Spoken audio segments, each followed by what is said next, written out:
what does a gorilla do when it gets stressed? When it, picture you're watching National Geographic or whatever you're watching, and that gorilla's about to get in a fight. What do? Man, they bow their chest up, and they beat their chest, right? The gorilla's not thinking to do that.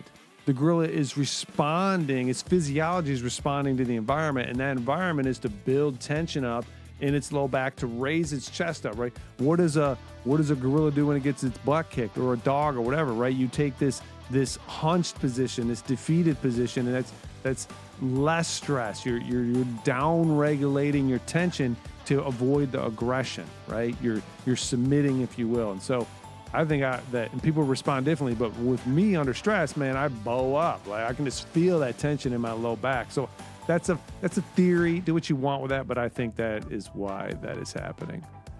Okay, so hopefully, you did that, and that's gonna like motivate you. And that was the things I wanted to do. Is I was motivating you, inspiring you to take on some intentional breathing, or start your own breathing practice or breath work. Call it whatever you want. All right.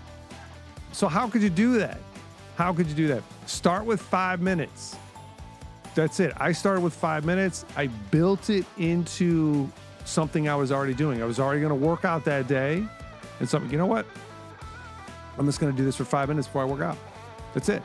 And so I built that in. And eventually, over time, what ended up happening was, I would start to get a good rhythm. Like I would start to feel that low back relax. And when the alarm went off, after 5 minutes, I'm like, nope, I'm rolling with this. Cause it was like eye-opening to how much tension I was carrying, and realizing I needed to get this tension out. So eventually 5 turned into 10, and 10 turned into 15, and 15 turned into 20, which turned into, I would fall asleep, right? And I would just lay there. But you don't have to go to 20 or all that stuff. Start with 3 minutes, start with 5 minutes, but find a place where, already do something every day. Maybe it's before I go to bed. Maybe it's before you work out. Maybe it's after you work out. But you're going to stack a habit. You already have this habit. You're going to stack this new habit onto it.